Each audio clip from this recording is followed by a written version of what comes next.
oyentes de Radio Sefarad y bienvenidos a Identidad desde Uruguay, este programa en el que hoy tenemos el placer de contar de nuevo con la colaboración del profesor Rodrigo Barser. ¿Qué tal? Hola Alejandro, muchas gracias nuevamente por el espacio y en esta ocasión Hanukkah Sameach. Así sea, Hanukkah Sameach. Vamos a hablar precisamente de esta festividad, de esta celebración judía que en sus aspectos históricos tienes algo que decirnos, ¿no? Los acontecimientos precisamente que dieron lugar a que se celebrase.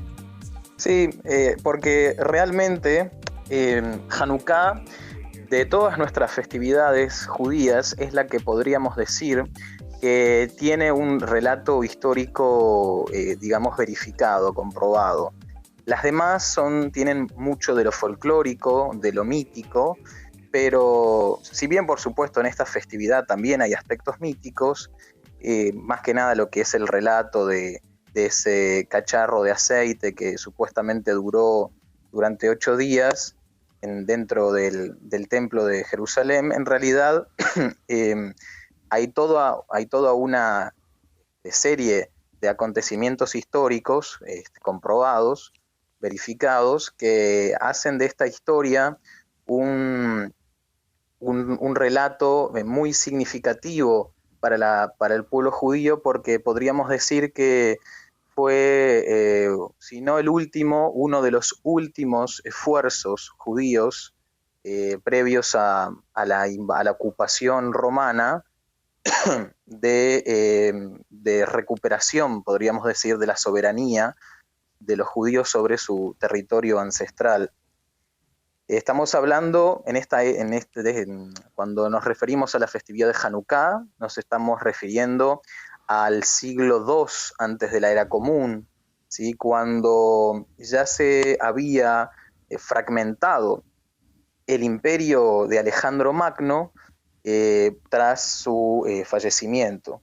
Pero tal vez me parece que antes de adentrarnos en los sucesos que se fueron desencadenando en esta podríamos decir, en esta contienda que después dio lugar al hecho culminante de la reinauguración del templo, me parece interesante ver cómo fue que el imperio griego llegó al territorio antiguo de Israel, para ver cómo después se fueron desencadenando los acontecimientos. Alejandro Magno era un macedonio con educación griega, ¿sí? Tengamos presentes que ni más ni menos que Aristóteles había sido su maestro. Y durante su campaña militar contra Persia, que era, digamos, fue el imperio que había absorbido a los judíos junto con unos cuantos otros pueblos de la región de la época, Alejandro Magno se desvió hacia el sur, conquista Egipto y pasa por lo que hoy en día es Israel, que estaba bajo el dominio persa. Estamos hablando del año 331 antes de la era común. Los relatos, digamos, que tenemos sobre el primer encuentro entre Alejandro Magno y los judíos están por un lado en el Talmud, en el Tratado de Yomá, y por otro lado en lo que es la gran obra de Flavio Josefo de las Antigüedades Judías, que es, podríamos decir, el primer gran historiador del pueblo judío, que si bien no atestiguó los acontecimientos de Hanukkah, sí tuvo digamos, las posibilidades de estudiar lo que sucedió en vida.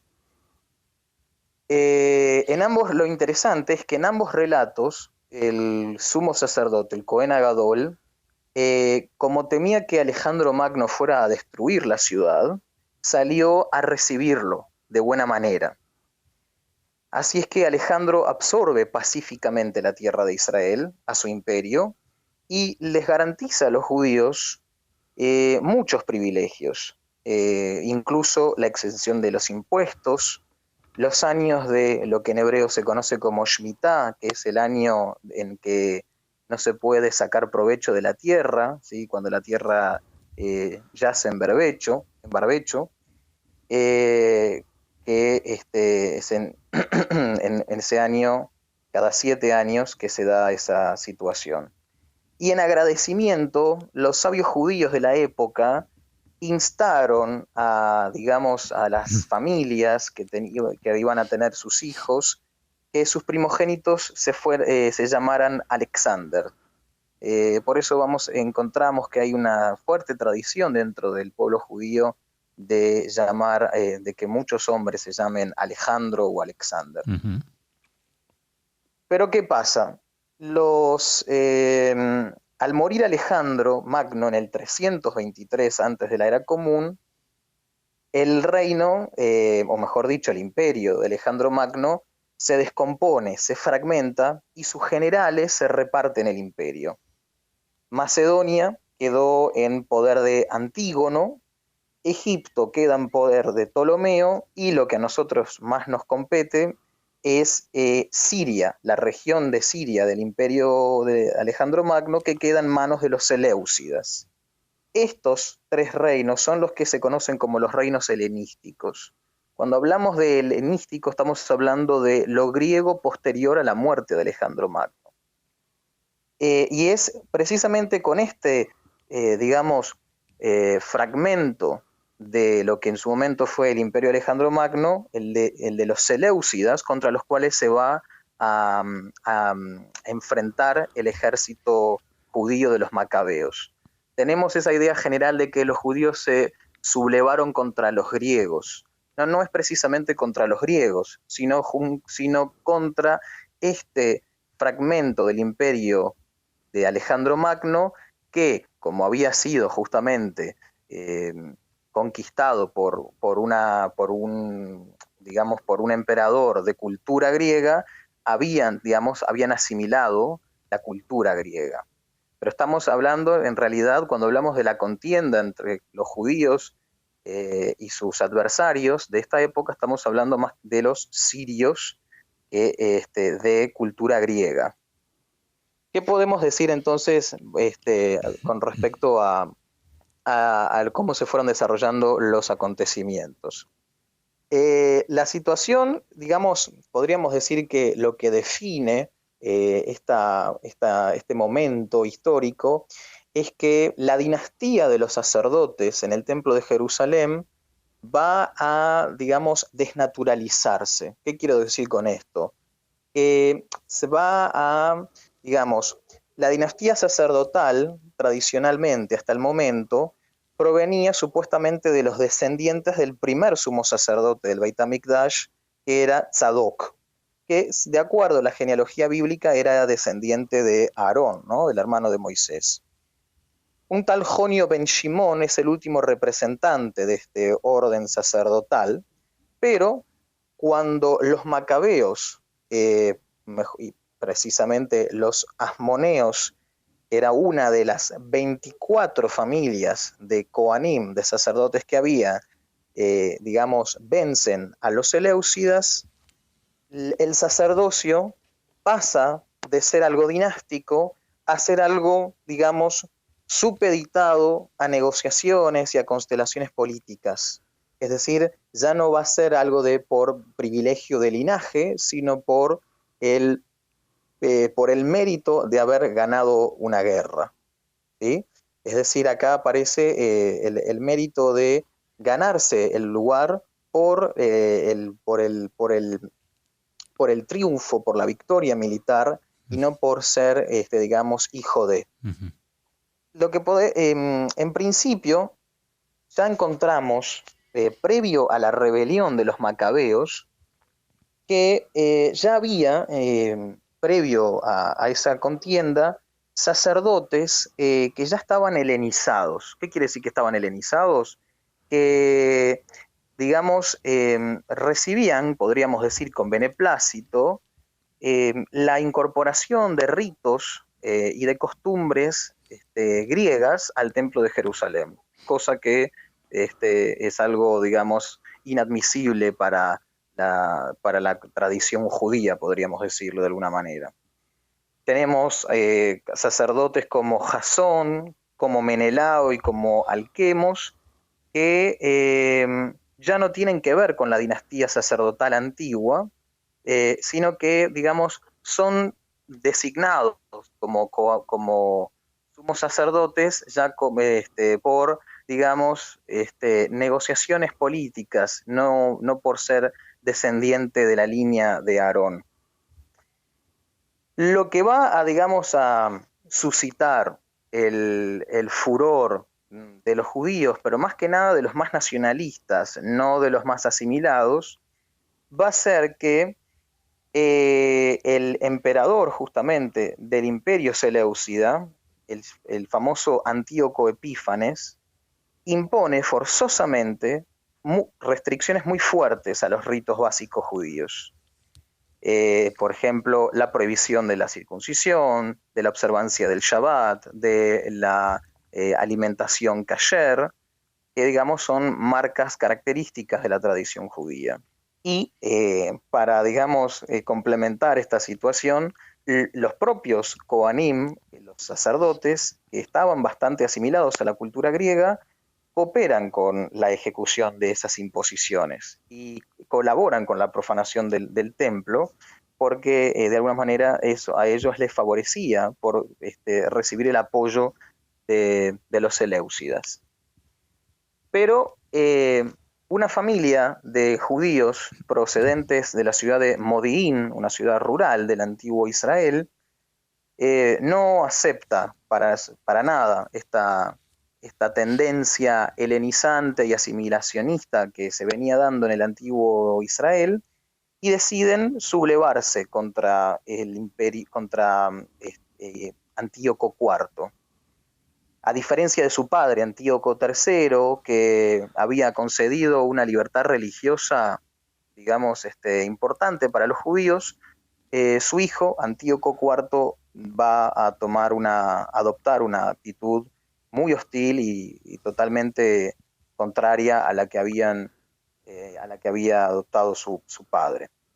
La rebelión, precisamente de los macabeos, tiene lugar entre los años 167 y 164 antes de la era común, ante un trasfondo, podríamos decir, de judíos helenizados, de un templo profanado, de sacerdotes corruptos, que hasta habían impuesto el calendario griego, que era lunar, sobre el calendario sacerdotal, bíblico, que era principalmente solar, porque tenía muy en cuenta las 3 festividades de peregrinaje. En un principio, después de los 3 años de lucha, los asmoneos logran victorias militares importantes, logran reconquistar Jerusalén y la restauración del Beit HaMikdash, o sea, del templo, y justamente este último hecho culminante de la restauración o de la reinauguración, que en hebreo se llama Hanukkah, es lo que va a dar nombre a la festividad. Pero lo que podríamos decir que fue como tratando de trazar un paralelismo histórico con el relato tradicional o religioso, es que el relato, podríamos decir que el milagro histórico que benefició a los judíos es que en el 164, o sea, en el último año de la batalla de los judíos contra los seleucidas, muere Antíoco Epífanes, ni más ni menos que en medio de una campaña contra los partos, cuando, fíjate, regresaba el emperador al reino de Judá. ¿Para qué regresaba al reino de Judá? Para aplastar personalmente la rebelión.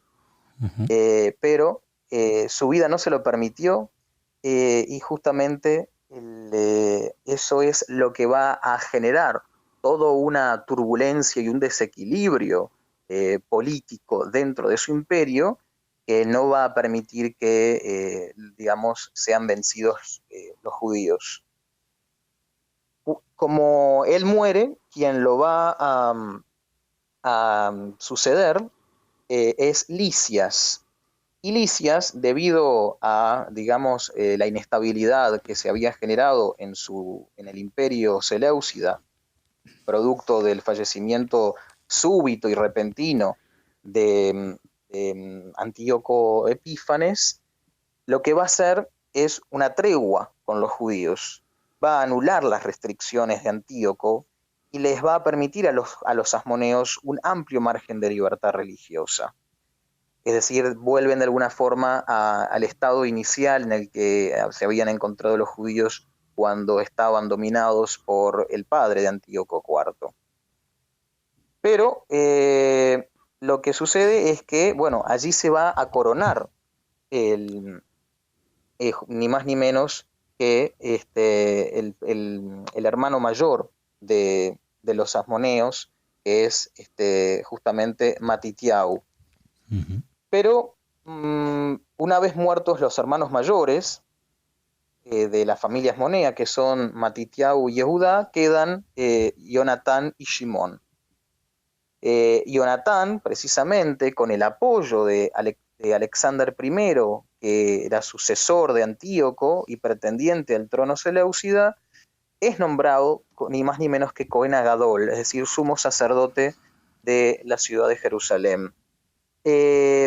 Con respecto a los asmoneos, para tener una idea de quiénes eran esta familia, los asmoneos eran una familia de sacerdotes, pero eran parte de las familias de la segunda línea sacerdotal. Es decir, no eran de la dinastía del primer Cohen Agadol, el primer sumo sacerdote. Y este nombramiento político, podríamos decir que va en contra de la tradición bíblica, y ese ordenamiento divino y esa idea de que la dinastía sacerdotal debe provenir del primer Cohen Agadol, sino, como decía hace un rato, la posibilidad de acceder al sacerdocio o al sumo sacerdocio, en este caso, va a ser resultado del mérito de haber triunfado en batallas, en guerras, y no por una cuestión dinástica. Pero también la familia de los asmoneos, digamos, empieza a declinar porque en el 142 de antes de la era común, el propio Jonatán es emboscado y asesinado, y lo va a suceder su hermano Simón con el apoyo del gobernante seleucida Demetrio II, y se va a hacer del poder sobre la tierra de Judá. Así tenemos a Simón, que es el último descendiente de los asmoneos, pero en particular va a sentar un antecedente histórico inédito. ¿Cuál es? Que crea un nuevo estatus doble de poder que no había existido anteriormente.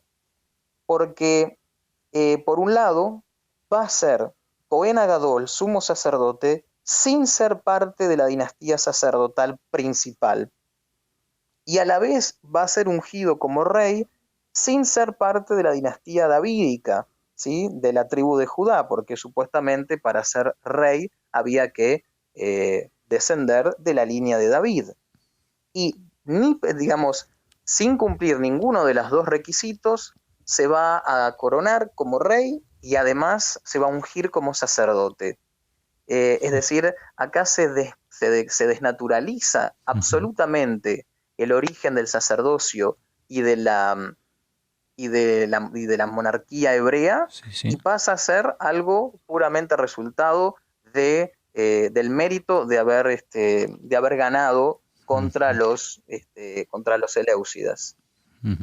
Finalmente, los macabeos gobiernan la tierra de Judá durante casi un siglo, hasta el 37 antes de la era común, cuando, bueno, allí ya termina definitivamente la dinastía con la llegada de los romanos al poder del rey Herodes, que obviamente sabemos que va a desencadenar una sucesión de hechos totalmente diferentes a lo que se había dado anteriormente.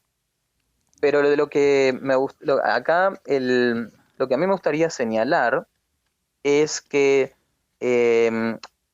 la festividad de Hanukkah, creo, viene a traernos la idea de la legitimidad, podríamos decir, de ganarse el lugar, no por linajes, no por privilegios, por prerrogativas dinásticas, familiares, sino por el hecho de haber defendido una identidad. Los macabeos se ganan el prestigio y el recuerdo de los judíos a lo largo de la historia justamente por haber, podríamos decir, haber tomado el toro por las astas y haber digamos, haber depuesto o derrocado a los sacerdotes que no, en realidad no estaban haciendo nada, podríamos decir, favorable para los judíos, sino que estaban más aliados a los seleucidas que a su propio pueblo, y vienen a traer este valor, esta idea de, podríamos decir, de defender y de enorgullecerse de la identidad por haberlo defendido, ¿no? Y no por encarnarlo dinástica o podríamos decir hasta de forma consanguínea, ¿no? O sea, la festividad de Hanukká creo que viene a transmitir la idea de que lo judío no es algo natural, no es algo consanguíneo, sino que es algo podríamos decir, absolutamente identitario, que tiene que ver con la construcción de la cultura, de la identidad, y no por cuestiones de linaje, cuestiones biológicas, sino que es la identidad judía, como muchas otras identidades culturales del mundo. Eso es la idea, es resultado de lo que uno hace con lo que tiene, ¿no? Muy bien, Rodrigo Barser, pues muchas gracias por compartir con todos los oyentes de Radio Sefarad esta historia, estos acontecimientos que nos llevan hasta la festividad de Hanukká, aquí en este Identidad desde Uruguay, en el que has vuelto a formar parte. Te esperamos en otra ocasión, como siempre, y a todos los oyentes también aquí. Gracias, Rodrigo. Será con mucho gusto, Alejandro. Hanukká Sameach y un muy buen año que sea el año que viene, a pesar de lo que hemos vivido a lo largo de todo este año.